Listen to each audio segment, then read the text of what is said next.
Welcome back to my channel. நம்ம இன்னைக்கு என்ன பார்க்க போறோம் அப்படின்னா கிறிஸ்டல் ஃபீல்டு ஸ்பிளிட்டிங் தியரியோட பார்ட் 2 வீடியோ தான் பார்க்க போறோம். வாங்க பார்க்கலாம். ஸோ இதுக்கு முன்னாடி பார்ட் 1 வீடியோல கிறிஸ்டல் ஃபீல்டு ஸ்பிளிட்டிங்னா என்ன, அதோட பாஸ்லேட்ஸ் என்ன, அது எப்படி ஒர்க் ஆகும், அதோட அந்த கான்செப்ட் என்ன, அதுக்கப்புறம் வந்து ஸ்பெக்ட்ரோகெமிக்கல் சீரீஸ்னா என்ன அப்படின்னு சொல்லிட்டு நம்ம பார்த்துருந்தோம். ஸோ இந்த வீடியோவில் நம்ம ஃபர்தராக வந்து கிறிஸ்டல் ஃபீல்டு ஸ்டெபிலைசேஷன்னா என்ன, அதோட ஃபேக்டர்ஸ் எப்படியெல்லாம் அஃபெக்ட் பண்ணுது, இந்த மாதிரி சில விஷயங்கள் பார்க்க போகிறோம். ரொம்ப ரொம்ப இம்பார்ட்டன்ட் கான்செப்ட், நல்லா கவனிக்கணும். So first crystal field stabilisation energy அப்படின்னா என்ன அப்படின்னு பார்க்கலாம். So crystal field splitting energy or இதை கிறிஸ்டல் ஃபீல்டு ஸ்டெபிலைசேஷன் எனர்ஜி அப்படின்னும் சொல்லலாம். ஓகேவா? ஸோ அது வந்து ஸ்பிளிட் ஆகுது. அந்த எனர்ஜி அது எதுக்காக ஸ்ப்ளிட் ஆகுதுன்னா ஒரு ஸ்டெபிலிட்டிக்காக ஸ்ப்ளிட் ஆகுது. ஸோ அந்த எனர்ஜியை நம்ம கால்குலேட் பண்ணுறது. ஸோ அதுதான் crystal field splitting energy or crystal field stabilisation energy. இதோட டிஃப்ரென்ஸ் இது என்ன அப்படின்னா, it is the difference in energy between the two sets of d orbitals. அது என்ன டூ செட்ஸ் அப்படிங்கிறத நம்ம போன வீடியோவில் பார்த்தோம். T2G triply degenerate and EG doubly degenerate. கரெக்டா? ஸோ அது ரெண்டோட டிஃப்ரென்ஸ் அதுதான் வந்து crystal field splitting energy or crystal field stabilisation energy.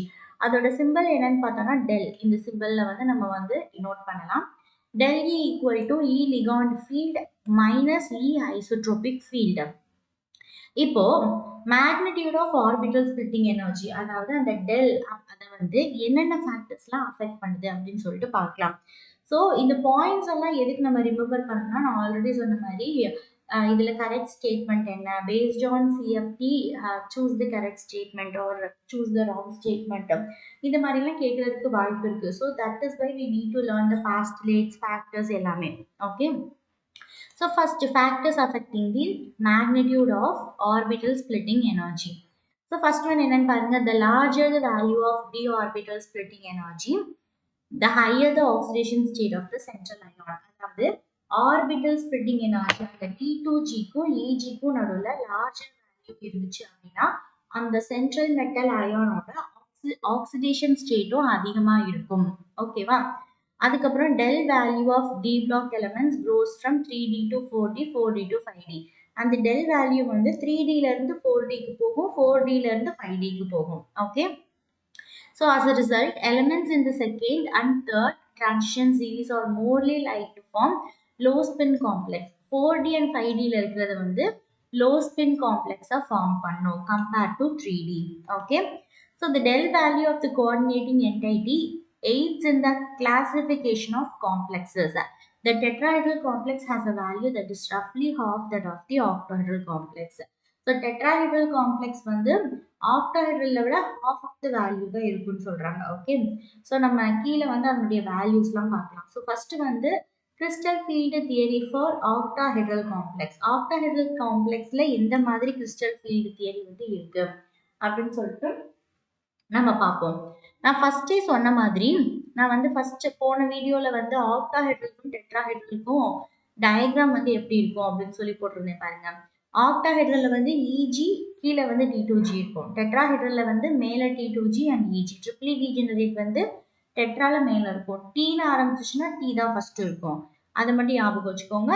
And next one வந்து அப்படியே ஆப்போசிட்டா இருக்கும். Okay.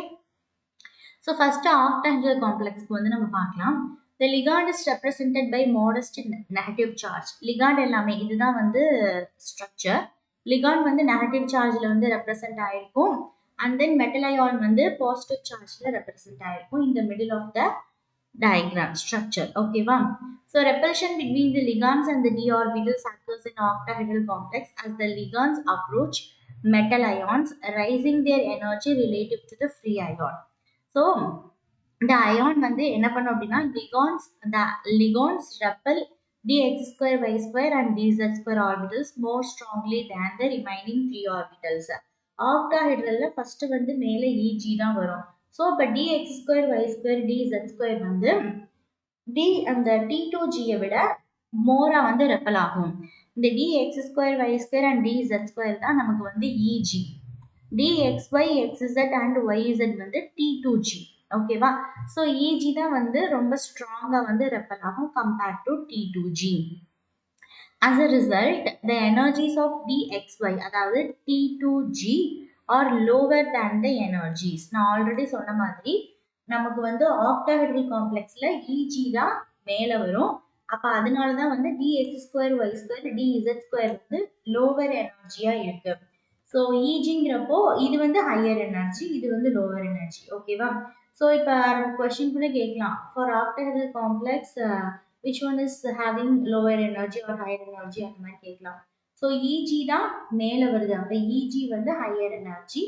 T2G dxy dxz dyz வந்து lower energyல இருக்கும். ஓகேவா? lower energy dxy இது நல்லா பார்த்துக்கோங்க, ரொம்ப ரொம்ப important.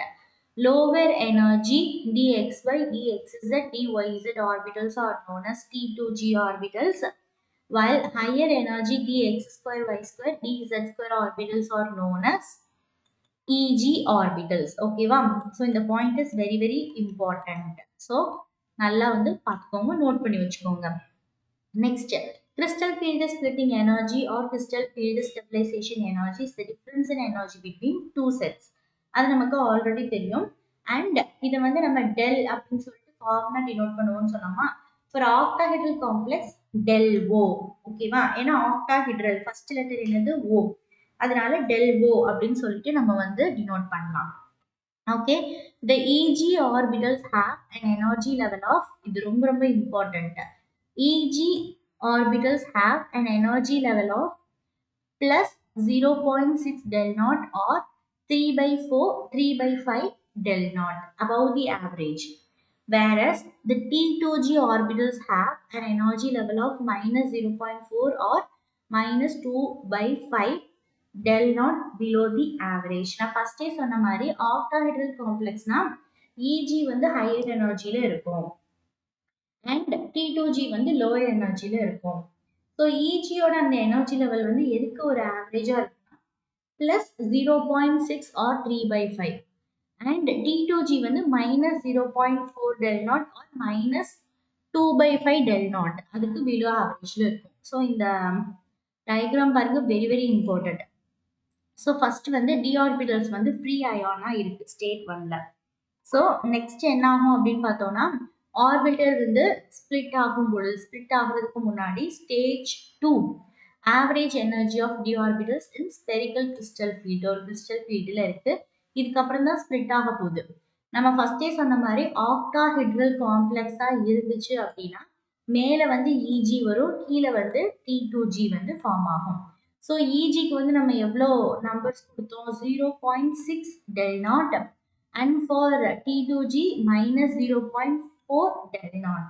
Splitting of d orbitals in an octahedral field.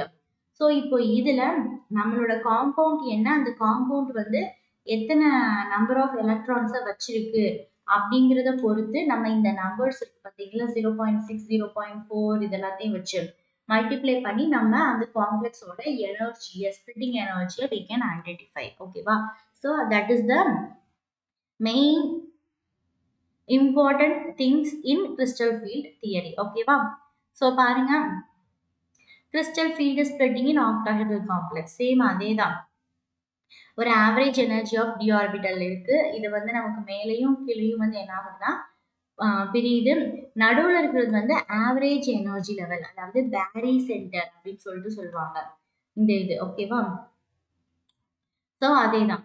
So strong field ligands, இப்போ வந்து நம்ம ஸ்ட்ராங் ஃபீல்டு லிகான்ஸ் எப்படி இருக்கும், லோ ஃபீல்ட் லிகான்ஸ் வந்து எப்படி இருக்கும் அப்படின்னு பார்க்கலாம். ஸோ ஃபர்ஸ்ட் ஸ்ட்ராங் ஃபீல்டு லிகான்ஸாக இருந்துச்சு அப்படின்னா அதோட டெல் நாட் வேல்யூ வந்து ஹையாக இருக்கும் அண்ட் லோ ஸ்பின் காம்ப்ளெக்ஸாக இருக்கும். இதுக்கு முன்னாடி நம்ம பார்த்தது ஏரியிலையுமே லோ ஸ்பின் வந்து ஸ்ட்ராங் ஃபீல்டாக இருக்கும், ஹை ஸ்பின் வந்து வீக் ஃபீல்டாக வந்து இருக்கும். கரெக்டாக? ஸோ ஸ்ட்ராங் ஃபீல்டு லிகான்ஸ் இருந்துச்சு அப்படின்னா டெல் நாட் வேல்யூ அதிகமாக இருக்கும். Or low spin complexes in octahedral complex. octahedral complexனால Eg வந்து higher energy-ஆ இருக்கும். கரெக்டா? Eg-னா என்னது? dz2 dx2 orbitals which point directly towards the ligands along the axis experience greater repulsion and are raised in energy. repulsion அதிகமாகி energy வந்து அதிகமாகும். இது லோவர் எனர்ஜில வந்து T2G செட் வந்து இருக்கும் கரெக்டா. T2G செட்னா என்னது dxy dyz and dxz ஓகேவா. இது எல்லாமே எப்படி இருக்குன்னா which are oriented between the axisல இருக்கும். experience less repulsion and are lowered in energy. Okay, இது ரெண்டுக்கும் நடுவுல இருக்கிற டிஃபரன்ஸ் தான் கிறிஸ்டல் ஃபீல்டு ஸ்பிளிட்டிங் எனர்ஜி. ஓகேவா. ஸோ இந்த டிஃபரன்ஸ் வந்து எப்படி கண்டுபிடிக்கிறது? சப்போஸ் வந்து இந்த இடத்துல வந்து 3 லிகாண்ட் இருக்கு, மேல வந்து 2 லிகாண்ட் இருக்கு அப்படின்னா 2 × 0.6 மைனஸ் இங்க 3 இருக்கு அப்படின்னா 3 × -0.4. அப்போ இது எல்லாத்தையும் நம்ம வந்து மல்டிப்ளை பண்ணி ஆட் பண்ணி கிடைக்கிற ஆன்சர் தான் கிறிஸ்டல் ஃபீல்டு ஸ்பிளிட்டிங் எனர்ஜி. ஓகேவா, பின்னாடி பார்க்கலாம். The magnitude of del naught depends on the nature of the metal ion and the ligands. The splitting influences the electronic configuration, color, and magnetic properties of the coordination compound. Okay. So next, the crystal field stabilization energies for octahedral and are mentioned below. For octahedral complex, the crystal field stabilization energy mentioned பண்ணிருக்காங்க. இப்போ suppose ஒரு electronic configuration வந்து D1 அப்படின்னு இருந்துச்சு அப்படின்னா strong R low strong ஃபீல்டாக இருந்துச்சு அப்படின்னா T2G1 EG அந்த மாதிரி வரும். -0.0. ஏன் அப்படின்னா இப்போ நமக்கு இங்கே வந்து ஒரு எலக்ட்ரான் தான் இருக்கு. அப்போ அந்த எலக்ட்ரானை வந்து நம்ம என்ன பண்ணுவோம்னா இந்த இடத்துல தான் நம்ம போடுவோம் கரெக்டா.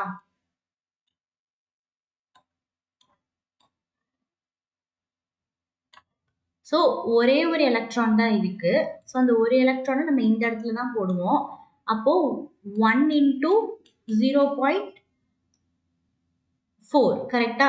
ஸோ 1 × 0.4னா 1ஆல் நம்ம எது மல்டிப்ளை பண்ணாலும் அதே 0.4 தான் நமக்கு வரும். ஓகேவா. ஸோ மைனஸ் முன்னாடி இருக்கிறதுனால -0.4. அடுத்து D2 அப்படின்னா ஸ்ட்ராங் ஃபீல்டாக இருக்கிறதுனால 2 × -0.4 -0.8. அடுத்து D3னா 3 × 0.4 இப்படி வரும் -1.2. அடுத்து 4 அப்படின்னு இருந்துச்சுன்னா இப்போ இங்கே தான் வந்து 4 அப்படின்னு இருந்துச்சுன்னா அதே மாதிரி தான் -1.6. இப்போ இது எல்லாத்துக்குமே ஸ்ட்ராங் ஃபீல்டுக்கும் வீக் ஃபீல்டுக்கும் டிஃபர் ஆகும். ஓகேவா. இப்போ ஸ்ட்ராங் ஃபீல்டுக்கு நம்ம டைரக்டா வந்து 4 × -0.4 இதை வந்து நம்ம வந்து அப்படியே போட்டோம் சரிங்களா. ஸோ இதே இது வீக் ஃபீல்டாக இருந்துச்சுன்னா அது வேற மாதிரி வரும். ஓகே. ஸோ நெக்ஸ்ட் வந்து D5. ஸோ D5க்கு வந்து ஸோ நெக்ஸ்ட் வந்து நமக்கு வந்து D5 வந்து இருக்கு. D5க்கு அதே மாதிரி தான் நம்ம வந்து எப்படி பண்ணுவோம்னா 5 ×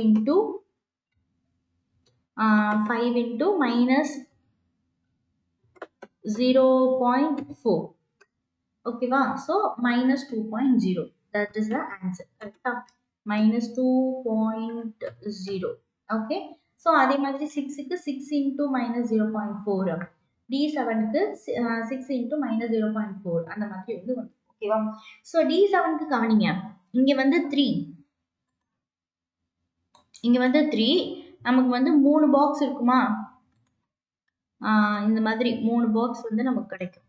சாரி. ஸோ இந்த மாதிரி 3 பாக்ஸ் இருக்கும். இப்போ 3 பாக்ஸ்ல வந்து நம்ம வந்து எப்படி போட்டிருப்போம் அப்படின்னா 1 2 3 அடுத்து 4 5 6 கரெக்டா. அதுக்கப்புறம் இப்போ 7 வந்துச்சுன்னா இப்போ இங்க இருக்கிற பாக்ஸ் எல்லாமே ஃபுல் ஆயிடுச்சு. ஸோ அப்போ என்ன பண்ணணும்னா இது வந்து மேல இருக்கிற பாக்ஸ், மேல 2 பாக்ஸ் இருக்குல்ல, அந்த 2 பாக்ஸ்ல போய் ஒன்று வந்து ஆட் ஆகும். அப்போ நமக்கு கால்குலேஷன் வந்து எப்படி வரும்? அப்போ கீழே வந்து 6 இருக்கு ஓகேவா. அப்போ 6 × -0.4 அதுக்கப்புறம் நம்ம அகைன் என்ன ஆட் பண்ண போறோம்னா மேல ஒரு 1 இருக்குல்ல. ஸோ 1 × நமக்கு எவ்வளோ 0.6 கரெக்டா. ஸோ இப்போ இதுக்கு ஆன்சர் என்னது? ஸோ மைனஸ் இங்க வந்து என்ன வரும்னா -2.4, இங்க ஒரு 0.6 இருக்கு.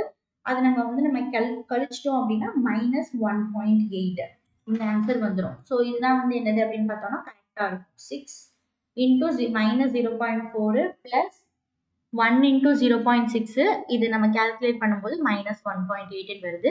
பட் இது ஃபுல்லாமே வந்து ஸ்ட்ராங் ஃபீல்டுக்கு. வீக் ஃபீல்டுக்கு அப்படியே கொஞ்சம் டிஃபர் ஆகும். அப் டு D3 வரைய சேமா இருக்கும். ஓகேவா? ஏன்னா வந்து நமக்கு வந்து 3 தான் வந்து வரப்போகுது. இந்த 3 கட்டத்துல ஒண்ணு வந்து நம்ம இது பண்ணிட்டோம். ஸ்ட்ராங் ஃபீல்டா இருந்தா சேம் அதே இதுலயே போய் நமக்கு ஆட் ஆகும். பட் வீக் ஃபீல்டா இருந்துச்சுன்னா மேல 2 பாக்ஸ் இருக்கா, அதாவது இஜி பாக்ஸ் இருக்கா, இஜி பாக்ஸ்ல போய் ஆட் ஆயிடும். அப்ப நமக்கு எப்படி கால்குலேஷன் வரும்? 3 into minus 0.4 into plus 1 into 0.6. அப்ப நமக்கு ஆன்சர் என்னது? minus 0.6. அதே மாதிரி இங்க பாருங்க D5 இருக்கு. வீக் ஃபீல்டு காம்ப்ளெக்ஸா இருந்துச்சு அப்படின்னா T2 G3 EG2. அப்ப 3 into minus 0.4 எவ்வளவு வரும்?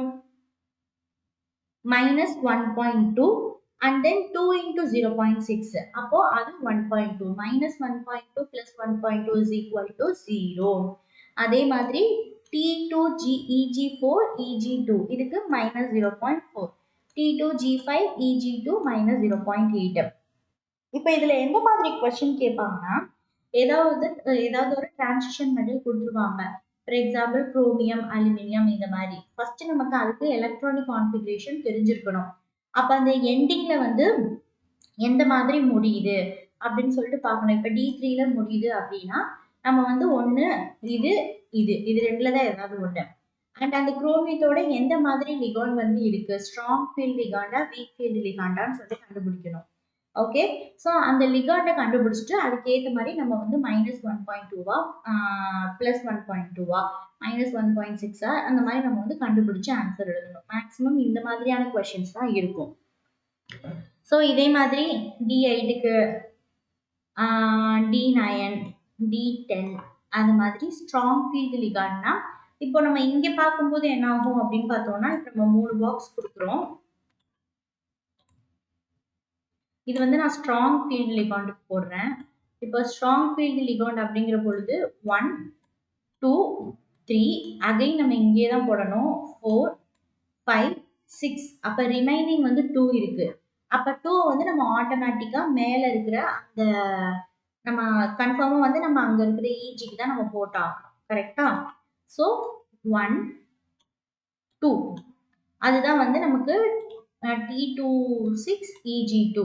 அப்ப 6 into minus 0.4 plus 2 into 0.6 which is equal to minus 1.2.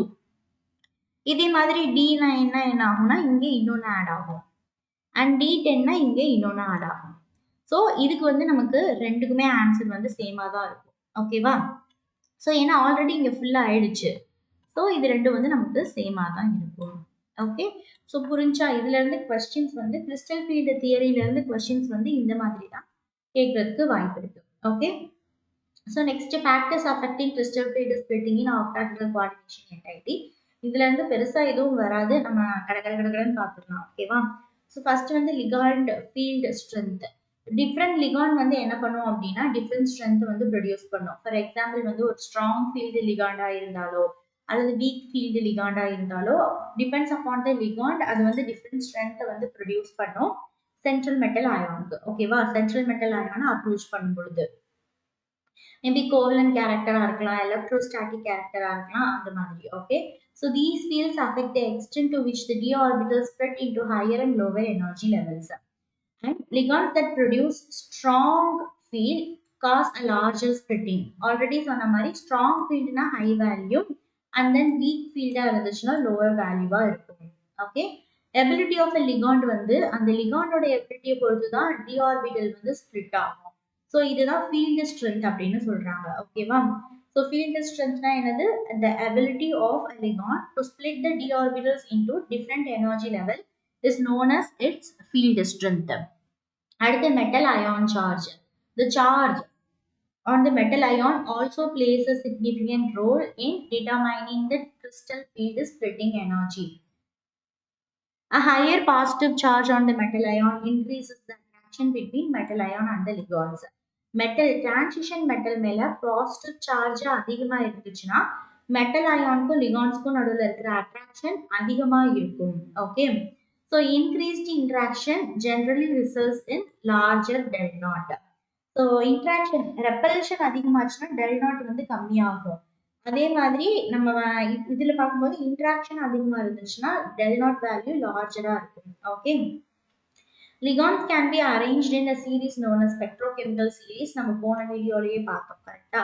So இதுதான் ஃப்ரம் ஸ்ட்ராங் ஃபீல்டுல இருந்து வீக் ஃபீல்டு வரையும் நம்ம வந்து பார்த்தோம் போனதுலேயும். ஸோ அதுல வந்து ஸ்ட்ராங் ஃபீல்ட்ஸ்லாம் இந்த அயோடின், புரோமின், SCN மைனஸ் இது எல்லாமே ஒன் டைம் பார்த்துக்கோங்க. ஓகேவா. வீக் ஃபீல்டு அதாவது இது வந்து அந்த காமன். ஸோ இதில் வீக் ஃபீல்டு வந்து iodine, bromine, SCN minus, Cl minus and water. Water maximum எல்லா இடத்துலையும் இருக்கும். And OH minus. நம்ம கொடுக்குற காம்பவுண்ட்ல வந்து மேக்ஸிமம் வாட்டரும் OH மைனஸும் தான் இருக்கும். ஸோ இது எல்லாமே வந்து டி ஆர்பிட்டல் ஸ்பிளிட்டிங்கை வந்து ஸ்மாலர் ஆகும். ஓகே. அதே மாதிரி ஹை ஸ்பின் கான்ஃபிகரேஷனாக இருக்கும். ஓகேவா. ஸ்ட்ராங்குக்கு லோ ஸ்பின், வீக்குக்கு ஹை ஸ்பின் கான்ஃபிகரேஷன், இதையும் மறக்கக்கூடாது. And intermediate field ligands. இது எப்படி இருக்கும்னா லிகான்ஸ் வந்து NCS, EDTA, ethylene diamine tetraacetate இந்த மாதிரி இருக்கிறது எல்லாமே வந்து மாடரேட் ஸ்பிளிட்டிங்ல இருக்கும். ஸ்ட்ராங் ஃபீல்டா இருந்துச்சு அப்படின்னா சப்போஸ் இந்த ammonia, ethylene diamine, CN minus, CO இது எல்லாமே maximum CO, NH3, CN minus தான் நிறைய காம்பவுண்ட்ஸ்ல வந்து இருக்கும். நம்ம எக்ஸாம்பிள்ஸ்ல நம்ம புக்ஸ்ல எல்லாம் பார்த்தோம்னா நமக்கு இதுதான் வந்து நிறைய எக்ஸாம்பிள்ஸ்ல வந்து இருக்கும். ஸோ இது என்ன பண்ணும் அப்படின்னா ஸ்பிளிட்டிங்கை வந்து லார்ஜ் பண்ணும் அண்ட் லோ ஸ்பின் கான்ஃபிகரேஷனாக இருக்கும். Weak field ligands are high spin complexes with low delta naught value. இப்போ வந்து crystal field theory for tetrahedral complex. டெட்ராஹெட்ரல்னா T ஃபர்ஸ்ட் இருந்துச்சுன்னா T2G தான் வந்து நமக்கு மேலே இருக்கும், கீழே வந்து EG இருக்கும். சரிங்களா. ஸோ இது நம்ம வந்து மறக்கக்கூடாது. ஏன் இது நான் மறக்கக்கூடாதுன்னு சொல்றேன்னா இப்போ ஒரு காம்ப்ளெக்ஸ் ஏதோ ஒன்று கொடுத்து அதோட எனர்ஜி CFT கண்டுபிடிங்க அப்படின்னா நம்ம கீழே எவ்வளோ போடுறோம், மேலே எவ்வளோ போடுறோம் அப்படிங்கிறது கரெக்டாக தெரிஞ்சாதான் நம்ம அதனோட வேல்யூவை வந்து நம்ம மல்டிப்ளை பண்ணி கண்டுபிடிக்க முடியும். கரெக்டா. இப்போ T2G கீழே இருந்துச்சுன்னா கீழே 3 பாக்ஸ் வந்து இருக்கும். அப்போ நம்ம 6 எலக்ட்ரான் நம்ம கீழே போட்டோம்னா 6 × -0.4 அப்படின்னு சொல்லிட்டு நம்ம போடலாம். பட் EGல கீழே அதாவது டெட்ராஹெட்ரல்ல கீழே 2 தான் இருக்கும். ஸோ அப்போ நம்மளால வந்து 4க்கு மேலே போட முடியாது. அப்போ அந்த இடத்துல போய் நம்ம 6ஆல் மல்டிப்ளை பண்ணால் நமக்கு ஆன்சர் தப்பாக வரும். கரெக்டா. ஸோ அப்போ நமக்கு இந்த மாதிரி போடுறது தான், அதாவது இதை மறக்காம வச்சுக்கிறது தான் ரொம்ப நல்ல விஷயம். ஸோ நான் ஃபர்ஸ்டே சொன்ன மாதிரி dx2 y2 dz2 orbital in tetrahedral complex have lower energy than dxy, dxz and dyz. Okay. And tetrahedral வந்து del T is the energy difference between two energy levels. Electrons do not pair because of the narrow energy gap. Tetrahedral complex have a high spin structure. ஓகேவா. So இதுக்கும் அதே மாதிரி தான். ஆனால் box மட்டும் கீழே 2 மேலே 3, அதே -0.6 தான், இங்கே +0.4, நடுவில் வந்து எனர்ஜி பேரியர். ஓகேவா. ஸோ அதே தான். பட் கீழே வந்து dx2 y2 dz2, மேலே வந்து dxy dyz dxz. ஓகேவா. So the crystal field stabilization energies for tetrahedral complex இங்கே கொடுத்துருக்காங்க. இப்போ நம்பர் ஆஃப் டி எலக்ட்ரான் வந்து அதாவது D1 ஆர் D6 இருந்துச்சுன்னா -0.6 del T, 2 ஆர் 7 இருந்துச்சுன்னா -1.2. இது எப்படி கண்டுபிடிக்கிறாங்க. ஸோ 1 இருக்கு அப்படின்னா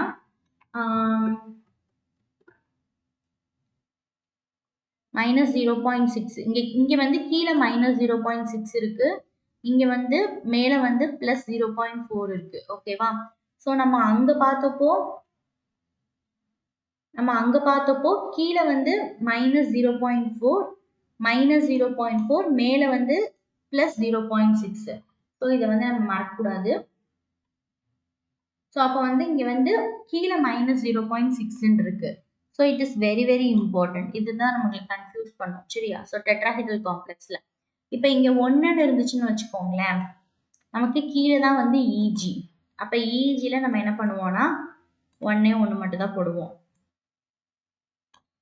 கரெக்டா. ஸோ 1 மட்டும் நம்ம வந்து என்ன பண்ணுவோம்னா போடுவோம். அப்போ வந்து 1 × -0.6 -0.6T அப்படின்னு வந்துடும். இப்போ இங்கே 6 இருக்கு. அப்போ 6 இருந்துச்சுன்னா நம்ம என்ன பண்ணுவோம்னா மேலே வந்து நம்ம 3 பாக்ஸ், அதையும் சேர்த்து நம்ம போடணும்.